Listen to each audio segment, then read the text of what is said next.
Estimados oyentes, queridos compañeros, tengan ustedes muy buenas tardes. Daniel Garazo tiene el gusto de saludarlo en esta nueva puesta en el aire de Yo Nací en este país, un espacio en donde pretendemos que la memoria no descanse, correspondiente a este martes 25 de noviembre del 2025, posible, como lo expreso siempre, gracias a la operación técnica en estudios de nuestra compañera y amiga Dayana Álvarez, y de la producción general y de contenidos en particular de mi compañera Rosana Pulido. Vamos a dedicar el programa de hoy a la segunda parte dedicada a Juan Pistarini, ese realizador que fuera ministro de Obras Públicas allá en los primeros gobiernos peronistas, y que titulásemos General Juan Pistarini, un hacedor entre la burocracia y las intrigas políticas. Comenzaremos diciendo que el 4 de junio del 46, tras resultar ganador en las elecciones presidenciales, asume el gobierno Juan Domingo Perón, su primer periodo, y al momento de elegir el gabinete que lo acompañaría, decide en Obras Públicas darle continuidad a Juan Pistarini, quien fue recompensado con el Ministerio de Obras Públicas por ser uno de los protagonistas decisivos del ascenso de Perón al poder. Según la revista Primera Plana, el comienzo fue muy auspicioso porque Perón dio carta blanca a sus ministros, ya que confiaba en la gente que justamente le elegía. El Ministerio de Obras Públicas, a partir de 1946, reflejaría las orientaciones que habían comenzado unos años antes y que coincidían con las políticas redistributivas del peronismo. Cuenta también Primera Plana que la candidatura y el triunfo de Perón habían frustrado sus ambiciones presidenciales, pero no descartaba la posibilidad de convertirse en el número 2 para alcanzar la primera magistratura en un segundo gobierno peronista. Hoy se sabe que esta alternativa también desapareció producto de la reforma constitucional. Sin embargo, mucho se ha dicho sobre los 63 años de edad del ministro, de Juan Pistarini. En principio, quienes recuerdan aquel gabinete como Raúl Mangueirat relatan acerca de Pistarini como que encarnara un gran ministro y un gran señor, aunque llegó un poco viejo para esa función. José Luis de Imas, en su estudio sobre la composición del gabinete, también hace una referencia al respecto, destacando que, siendo la edad normal de 50 años para ser ministro, el peronismo introduce una camada de ministros jóvenes. Era la primera vez que un jefe de Estado se rodeaba de gente tan joven, con la excepción de Pistarini, que ni siquiera era compañero de camada de Perón y que sobrepasa la edad promedio. Podemos suponer, como ya lo citáramos, que se valoraba por sobre todas las cosas su saber técnico, independientemente incluso de su amistad con el presidente, o como sostiene Berrotarán, su legitimidad residía precisamente en la confianza de Perón, que era un beneficio esencial en una gestión con liderazgo carismático. Se puede conjeturar entonces que ambas posturas fueron válidas en este caso. El 16 de mayo del 47 fue promovido a la máxima jerarquía del ejército al acordársele el retiro por él solicitado con el grado de general del ejército. Juan Pistarini, a partir de ese momento, es decir, de su retiro, se vuelca totalmente al Ministerio de Obras Públicas. Era un frustrado arquitecto con avasalladoras ganas de hacer cosas, y logró adquirir en el continuado desempeño de su cargo una personalidad fuerte, convirtiéndolo en uno de los ministros con más alta exposición política. Desde el comienzo de su gestión, Pistarini hizo gala de un dinamismo poco común, situación que no parecía agradar mucho a Perón ni a Eva Perón. Sumado al hecho de que su esposa era la patrocinadora de las obras de ayuda social que encaró al comienzo el ministro, la misma había dispuesto de una oficina y algunos empleados en el ministerio. Llamativamente, tuvo que abandonar aquellas actividades un tiempo después.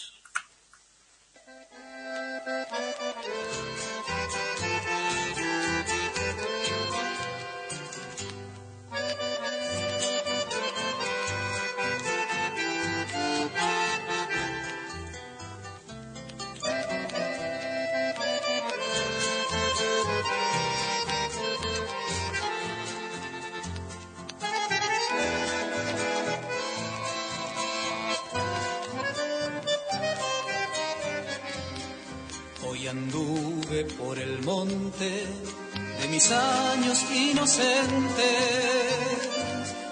pellizcando la dulzura roja del ñangapirí. Y un noviembre de hace mucho se estrujó contra mis dientes y sangró un bello recuerdo de mi tiempo juvenil. Yo era chico todavía, guricito cabezudo, que aprendió a robarle al monte su dulzor primaveral.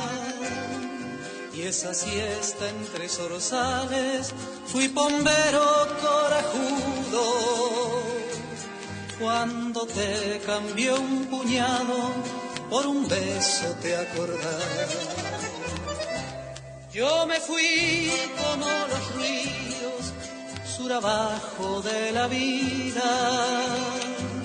Vos quedaste en mis corrientes y ya nunca más te vi.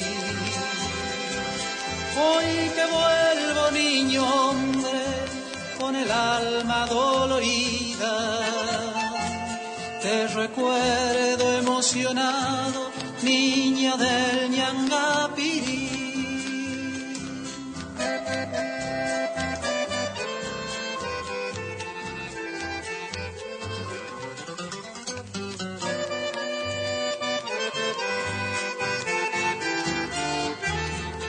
Y ojalá que un viento norte, de esos vientos musiqueros que en la noche de mi pueblo desparrama serenata y zapucay, lleve lejos, no sé a dónde, y te deje en tu ventana esta flor de mi ternura que nació por recordar.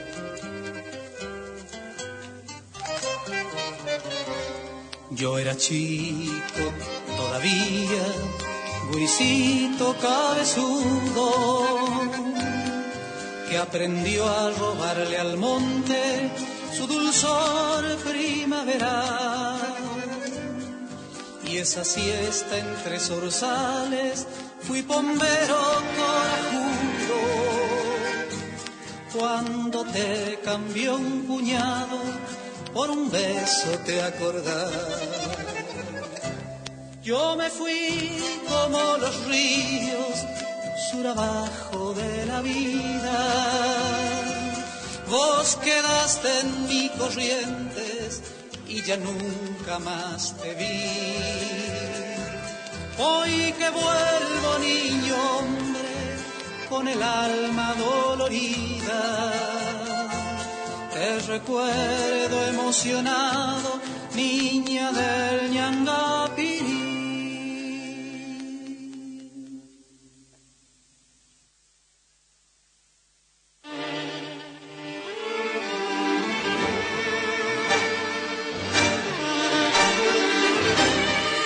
Muy bien, iniciando la ilustración musical correspondiente al programa del día de la fecha, lo hacíamos escuchando a los artistas elegidos para tal fin. Me refiero a los de Imaguaré, interpretando un tema del padre Julián Cini y de Ricardo Tito Gómez, Niña del ñangapirí. La labor en el ministerio de Juan Pistarini puede ser analizada teniendo en cuenta dos momentos. El primero hasta 1949 y el segundo hasta 1952. En el primer momento, las cosas comenzaron muy bien. En palabras de Picasso Elordi, ministro de Agricultura, el Ministerio de Obras Públicas tenía carta blanca, al igual que todos los ministros, y en vista de las promesas electorales de Perón y en su afán de mostrar rápidas realizaciones asegurándose la visibilidad de la gestión, el propio Perón estimulaba a sus ministros diciéndole: haga, empiece mañana mismo, no hay tiempo que perder y hay que hacer muchas cosas en este país.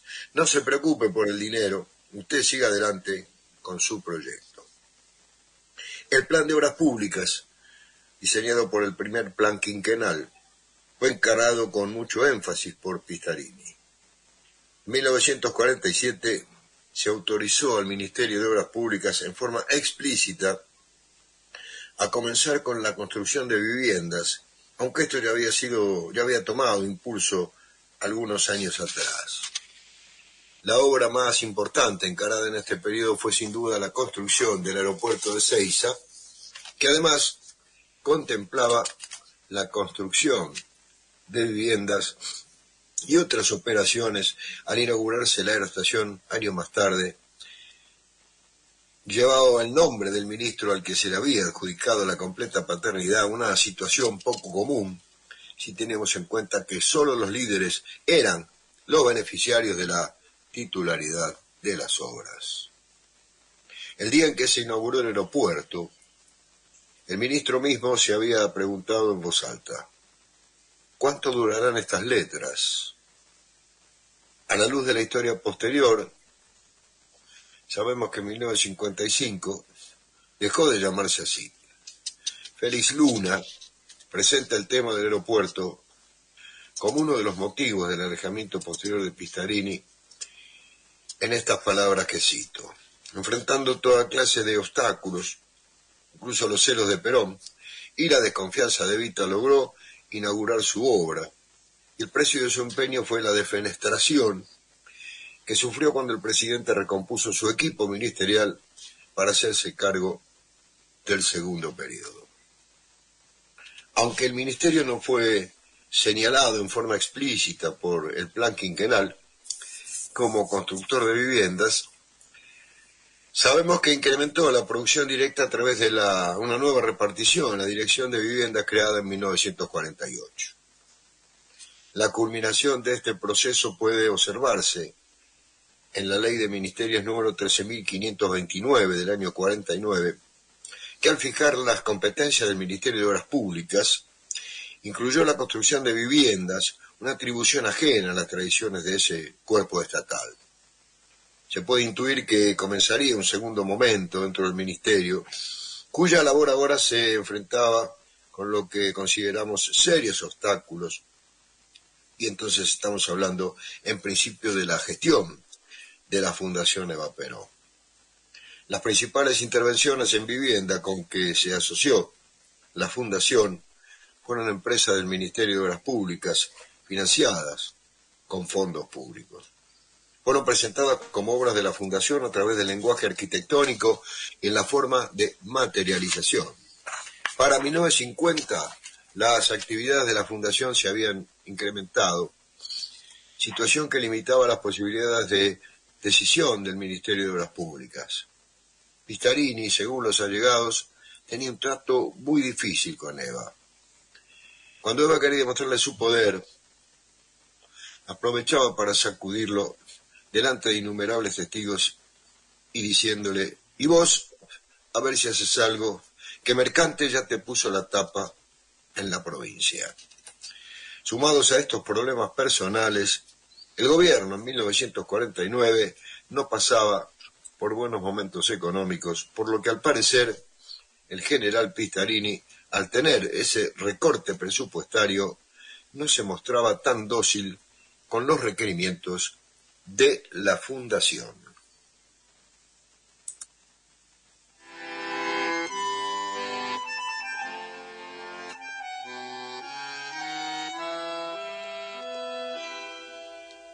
Y me fui por la bajada vieja, donde un día conocí el amor, y crucé por sus calles de tierra, con el alma llena de ilusión.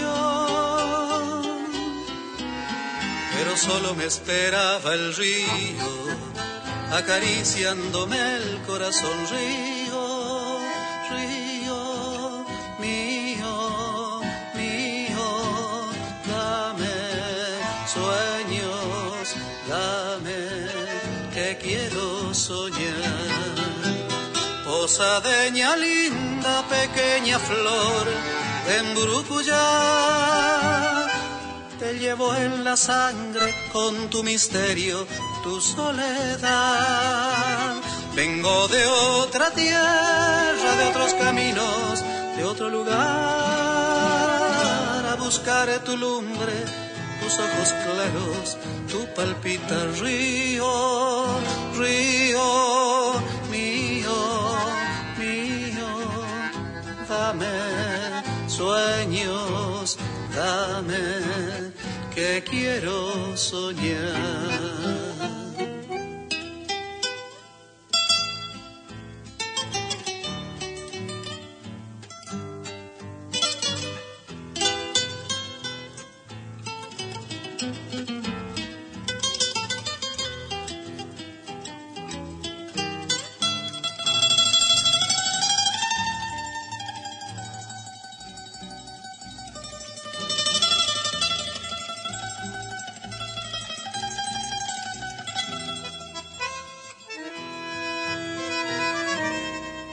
Que tienes mi tierra roja, que a todas partes te llevo, que por más que ande caminos, me sigues con tu misterio. Que tienes mi tierra roja, con tus noches embrujadas, tus gurises, tus mujeres, Cerro Azul y Candelaria, y el grito de los hacheros brotando por las picadas. Que tienes mi tierra roja, que me vas doliendo el alma. La barranca de los pescadores, la canoa y el camalotal, el perfume que en la noche enciende mi posadas llena de azahar.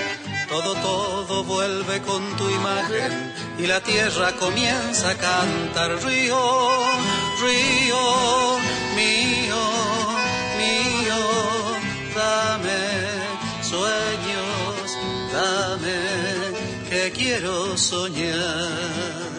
Posadeña linda, pequeña flor de Mburucuyá, te llevo en la sangre con tu misterio, tu soledad.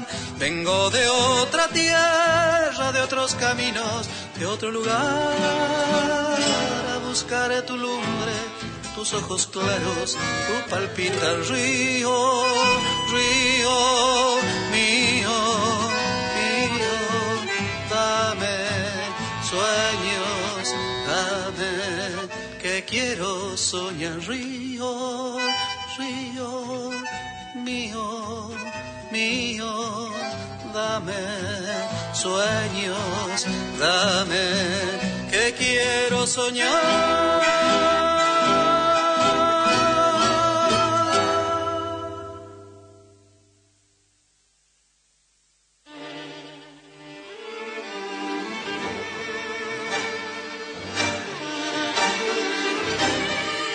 Los de Imaguaré interpretaban el gran Ramón Ayala, Posadeña linda.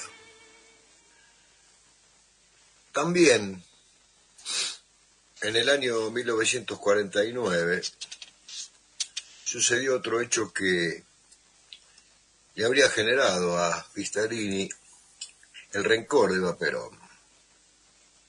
En febrero de ese año, participó de una reunión junto al ministro de Guerra, el general Sosa Molina, y el general retirado Carlos von der Becke, celebrada con Perón, en la cual le pidieron al presidente y amigo que pusiera fin a las actividades de su esposa. El episodio protagonizado entre camaradas fue seguramente en tono amistoso y de consejo. Las respuestas inmediatas fueron vagas promesas que nunca se cumplirían.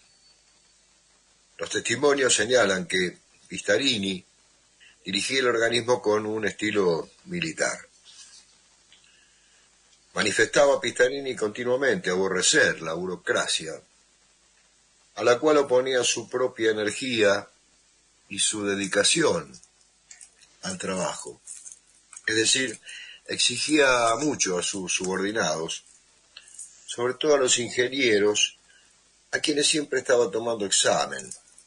Vea usted, ingeniero inservible, era uno de los latiguillos de Pistarini cuando quería enfatizar algo, mezclando acritud y bonomía con una técnica típicamente cuartelera que seguramente y conforme a las realizaciones concretas solía darle resultados. Como contracara de este desprecio, si así se puede decir, a los profesionales que integraban los equipos del Ministerio de Obras Públicas, fue paternalista con los obreros. Según Anaí Valiente, una obra ya citada en la primera parte de este informe, un populismo paternalista de impronta católica impregnaba las obras que encaraba, aunque también caracterizaba su estilo en la gestión del organismo, es decir, las barcazas y algunas calles de los barrios construidos llevaban justamente el nombre de los obreros que habían contribuido a su realización. Como se puede ver, queda clara el devenir de Pistarini entre la burocracia que rodea a todo gobierno y que enmarca el accionar de sus secretarías en distintos ramos de su ministerio, y las intrigas políticas que se tejieron en el primer gobierno peronista, en donde los celos, en donde ambiciones de poder también jugaron, y que también mostraron el costado nacionalista católico que tenía Pistarini, que si bien no conformó inicialmente lo que se llamó el Grupo Obra de Unificación, que le dio sostén a la revolución del 4 de junio del 43, integrara también su pensamiento, su accionar y su decisión de terminar con una época oprobiosa, como lo fuera en su momento la denominada década infame.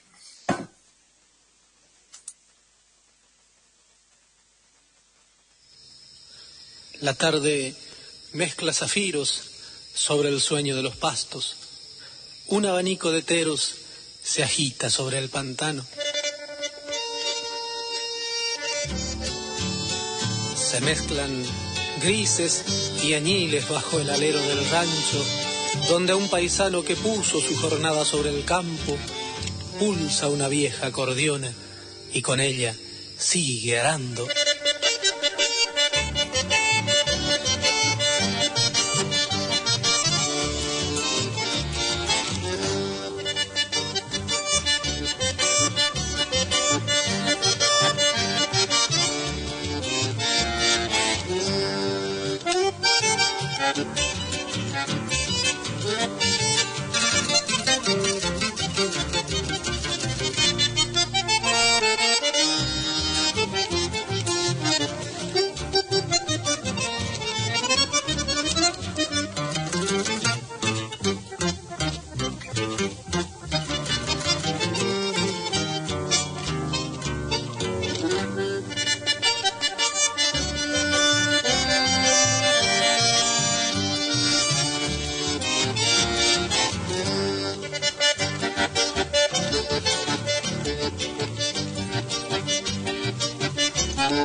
Escuchábamos El Rancho Solo, un chamamé de Ernesto Montiel y Pirca Rojas en la interpretación de Los de Imaguaré.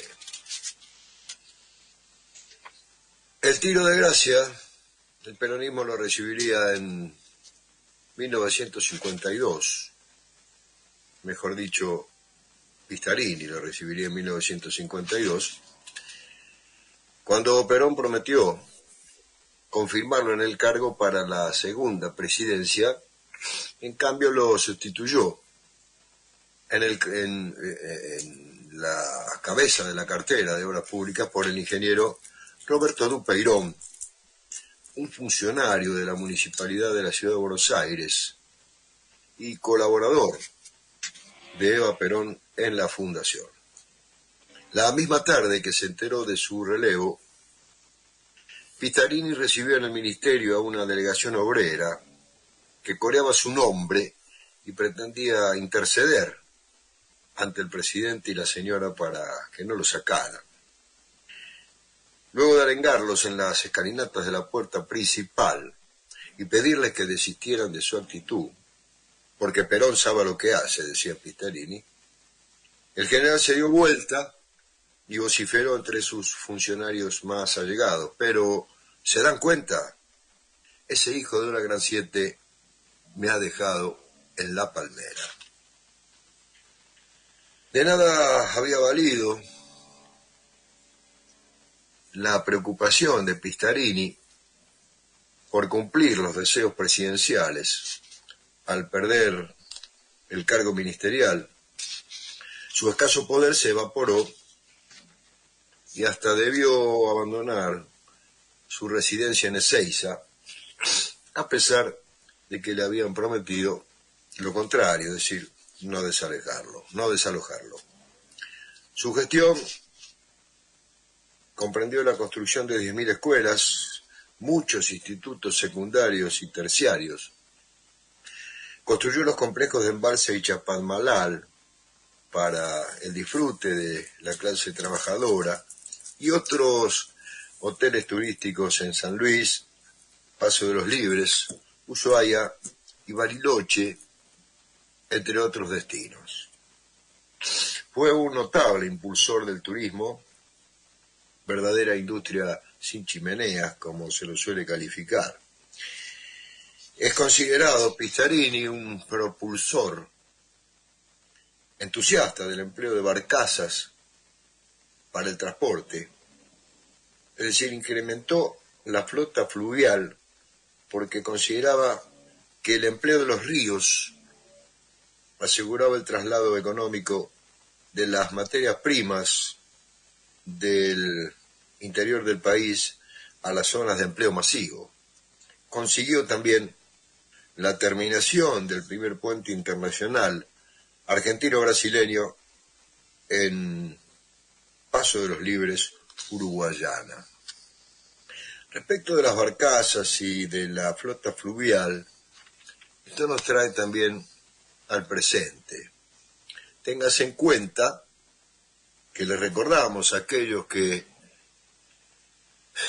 siguen diciendo que esto es imposible en el presente, les recordamos que la Argentina hoy, en concepto de flete marítimo, está pagando alrededor de 7.000 millones de dólares anuales por utilizar bodegas extranjeras para sacar la producción agrícola, y esto producto del desguace, del desmonte que se hizo en el gobierno menemista y de la destrucción de la flota fluvial y marítima que justamente el peronismo construyó. Y digo para recordarle y refrescarle a algunos la memoria,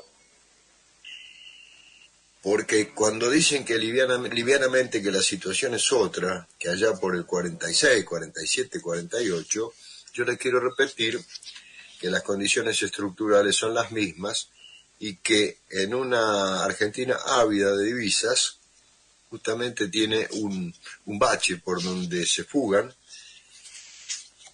que es justamente el alquilar bodega extranjera para transportar nuestra producción, cuando en realidad se podría, y es un deber hacerlo, volver a crear la flota fluvial y la flota marítima, los astilleros están, el personal capacitado está, pero obviamente no se tiene la decisión política, y es ahí donde yo me pregunto qué clase de peronistas son. Pero especulaciones al margen, digamos diciendo que la Argentina se reconoce como un país que le ha dado cabida a una cantidad importante de población extranjera en distintos periodos de su historia, producto de aquella llegada de inmigrantes, como ya lo viésemos en la primera parte de este informe.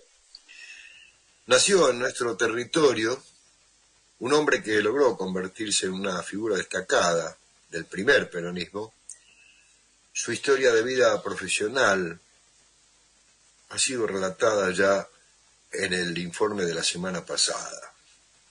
Hoy sabemos que el general Juan Pistarini, nacido en lo que entonces eran el territorio nacional de La Pampa, hijo de un carretero italiano, había ingresado al colegio militar quizás con las ansias de alcanzar un progreso social, tan como era la meta de la época, en una sociedad que a través de esta carrera le abría las puertas al estatus y a la respetabilidad. Qué antiguo payé tan raro, qué extraña divinidad, qué fuerza liberadora tiene el vino. ¿Qué será? Que se mezcla con la sangre, que le sube y es capaz de desatarlo por dentro, compadre, y hacerle hablar.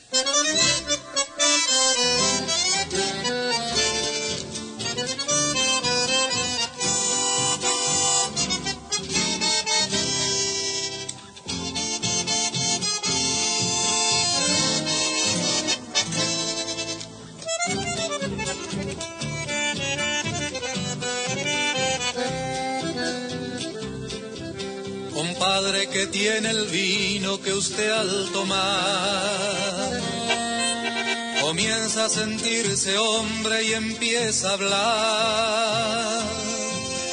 hablar de lo que más quiere, de su verdad, y es como si despertara la realidad.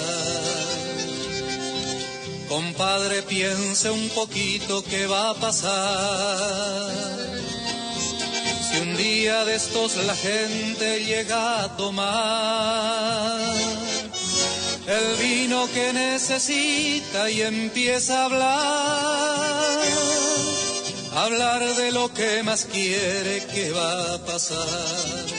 Traigan el vino, más vino, tráiganlo acá, que mi pueblo está callado y es hora que empiece a hablar. Denle vino y vino bueno, y ha de gritar su verdad, y ha de cantar para el mundo su canto de libertad.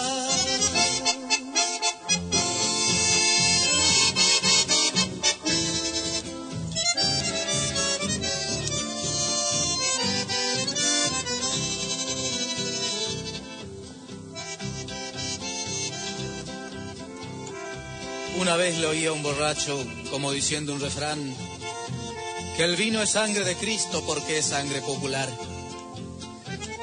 La parra chupa en el suelo tanta sangre fraternal que hay en la tierra vertida, que clama al cielo y está juntándose desde siglos, buscando hacerse escuchar.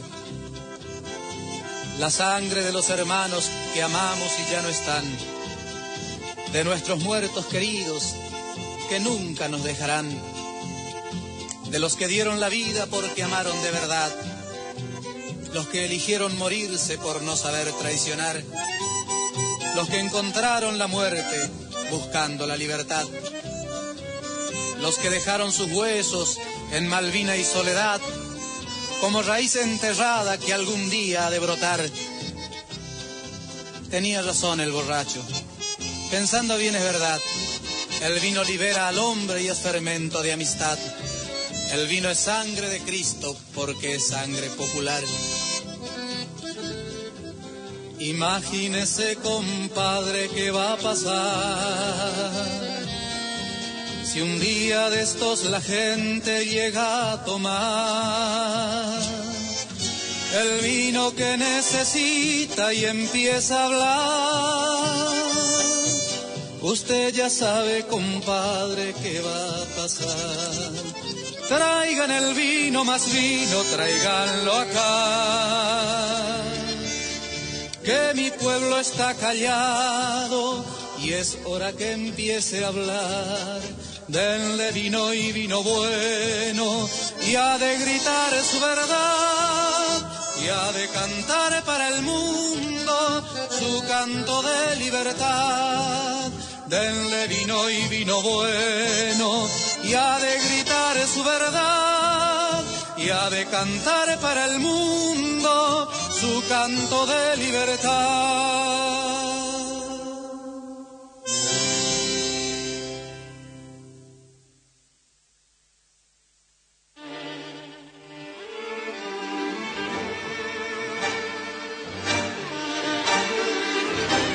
Escuchábamos, compadre, ¿qué tiene el vino?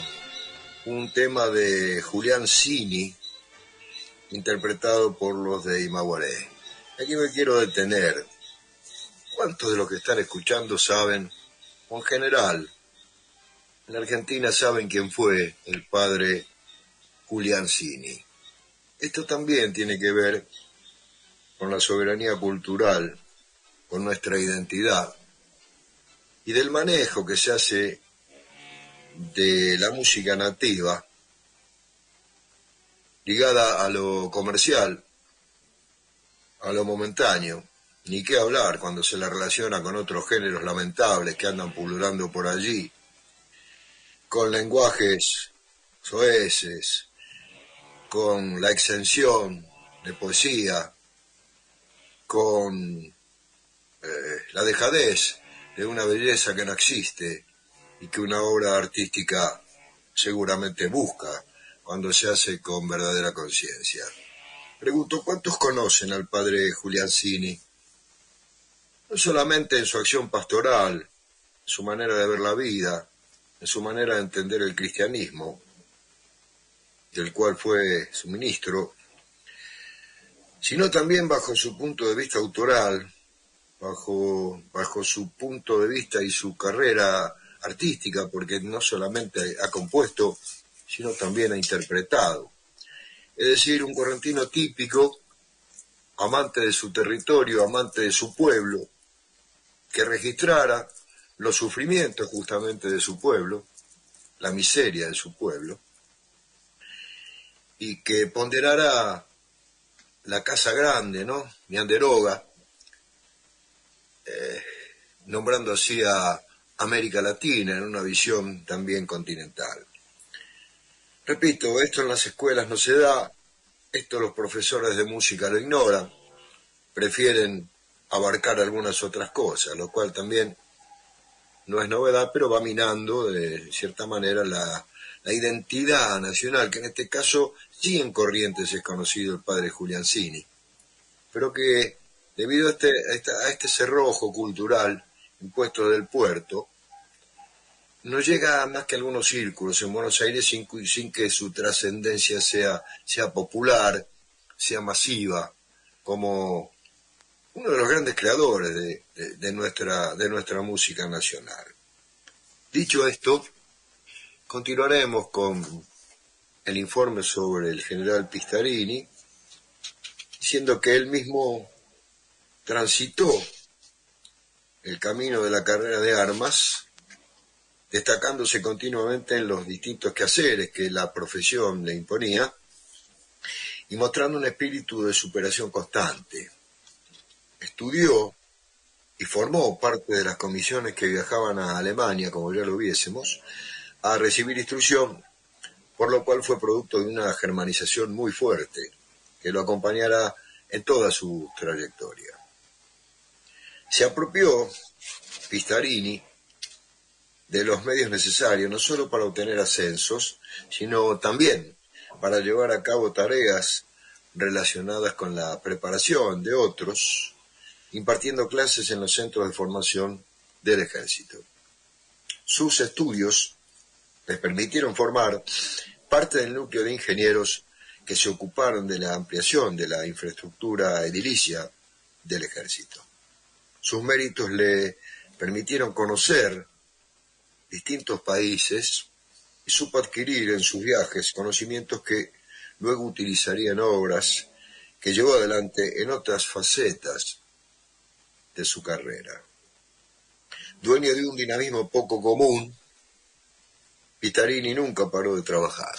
Su perfil técnico y su participación en los movimientos revolucionarios militares le valieron la amistad con las más destacadas figuras del momento, producto de lo cual fue nombrado ministro de Obras Públicas. Para dedicarse en tiempo completo a dirigir esa cartera gubernamental, solicitó, como ya lo viésemos también, el retiro de lo que había sido su columna vertebral, es decir, el ejército. Realizó en el ministerio un trabajo incansable y las obras dan cuenta de ello. Se mantuvo al frente del mismo durante 8 años y medio. Hombre de reconocida lealtad hacia el peronismo, núcleo de los amigos de Perón, fue alejado del cargo en 1952, cuando era considerado un número puesto, y a pesar de la dedicación que le puso a la cartera ministerial otorgada, fue reemplazado prácticamente sin previo aviso el mismo día de la asunción.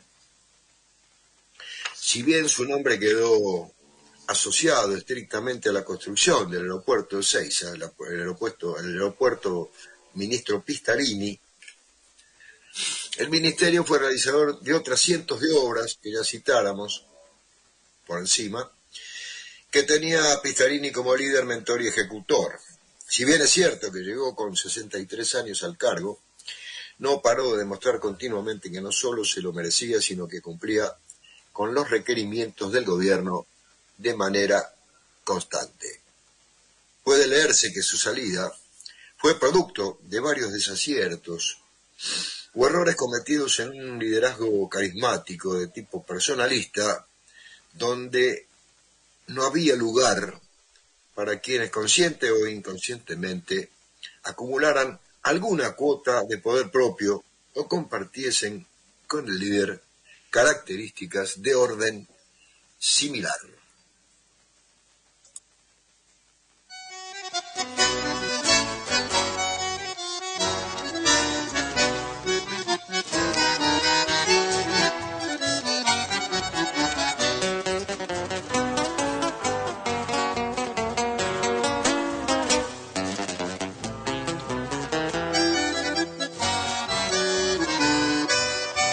Se despierta Puerto Sánchez en mi Paraná, la canoa pescadora se deja llevar, un murmullo palanquero, un lento matear, un gurí descalzo juega con arenas nada más.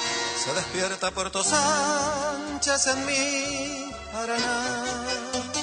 Yo soy del agua la canción que se perdió en el barrancal, por entrerriano, por paisano soñador.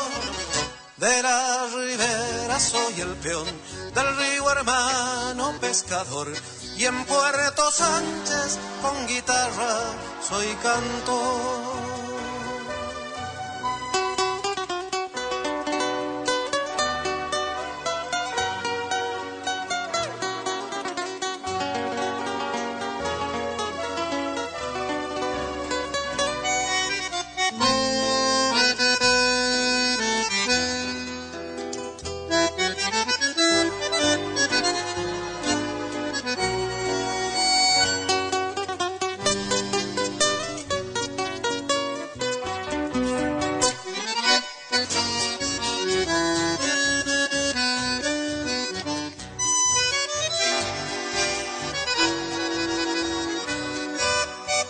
Los gurises de la costa, qué lindos que son, melenitas despeinadas, sonrisas de sol. todo el día mojarreando, sublime ilusión. Puerto Sánchez, un paisaje donde el cielo azul bajó. Los gurises de la costa, qué lindos que son. Yo soy del agua, es la canción que se perdió en el barrancal, por entrerriano, por paisano soñador. De la ribera soy el peón, del río hermano pescador, y en Puerto Sánchez con guitarra soy cantor, y en Puerto Sánchez con guitarra soy cantor.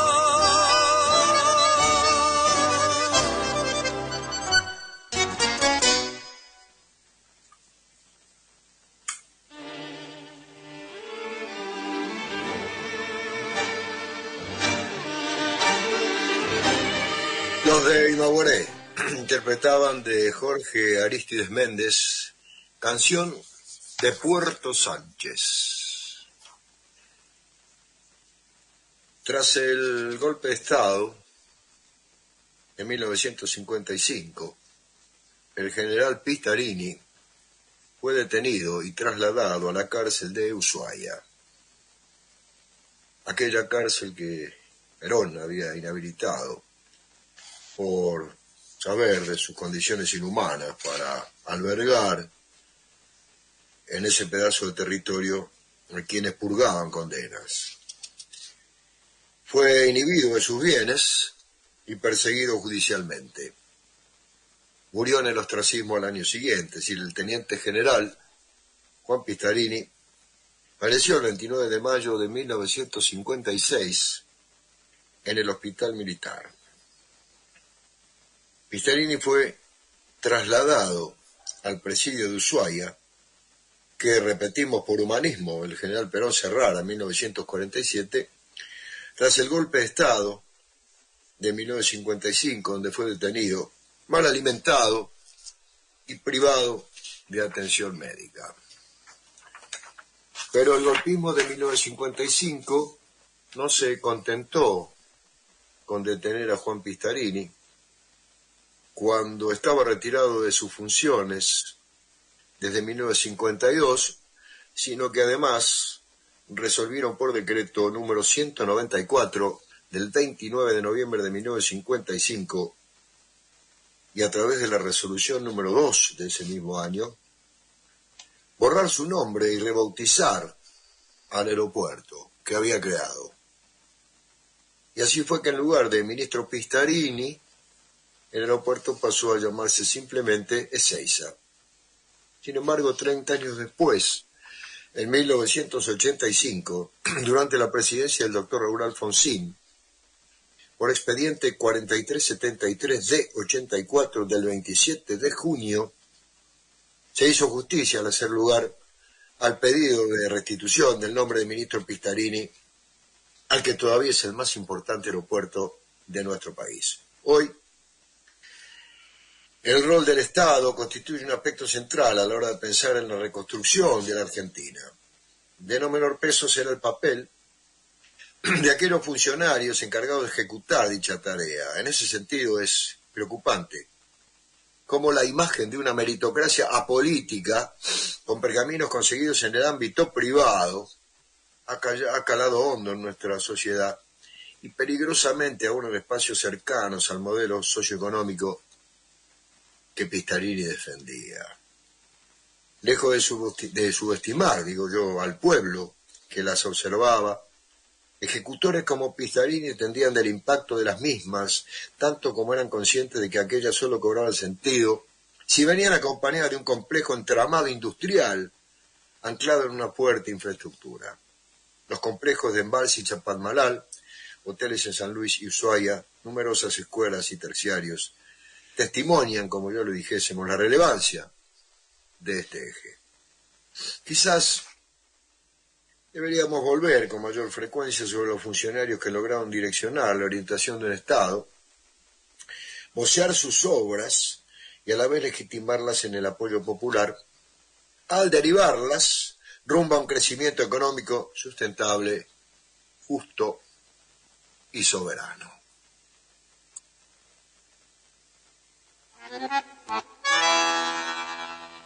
Guá, mi pueblito de Pellegrini, sueño olvidado de Juan Ramón. Tal cual tu balsa te me has quedado, de puro pobre y esperanzado, entre juncales y entre embalsados, enamorado de una ilusión.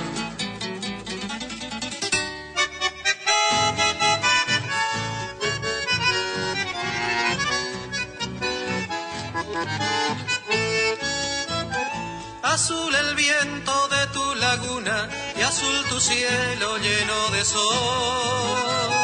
Azul el rumbo de tus picadas y azul mi sueño mariscador. Azul terminan todas tus calles, igual que el manto de la Itatí. Y azul el alma de tus esteros que va en las alas del Suirí. Neiqueña Eusebia Falcón, poneme sobre la frente la bendición, que me estoy yendo de mi pueblito y siento dentro una obligación. Neiqueche, ama de Dios, mírame, no quiero irme pero me voy. Busco trabajo, mejor salario, mal necesario, mante me voy.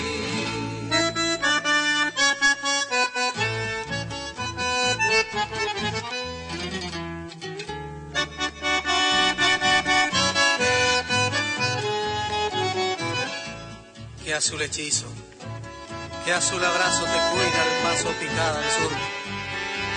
Que ni la ruta ni los tractores supieron darte tiempos mejores y desatarte de tus amores mariscadores, mi pueblo azul.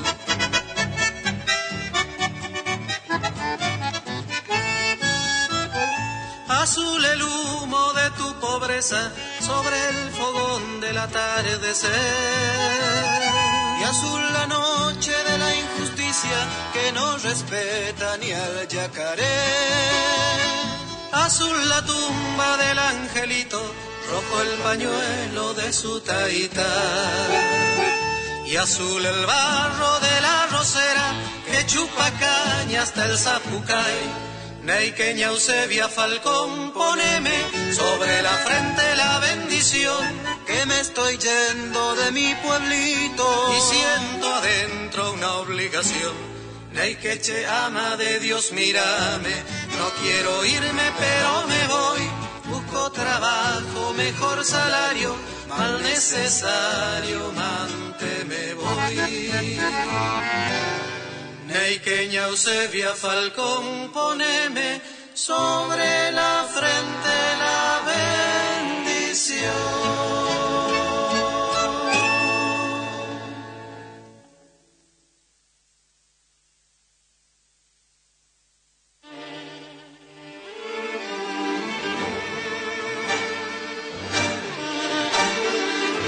Cerrando la ilustración musical correspondiente al programa que estamos transitando, lo sigamos escuchando obviamente a los de Imaguaré, en este hermoso chamamé del padre Julián Cini y de Juan Ramón Fretes, Mi Pueblito Azul.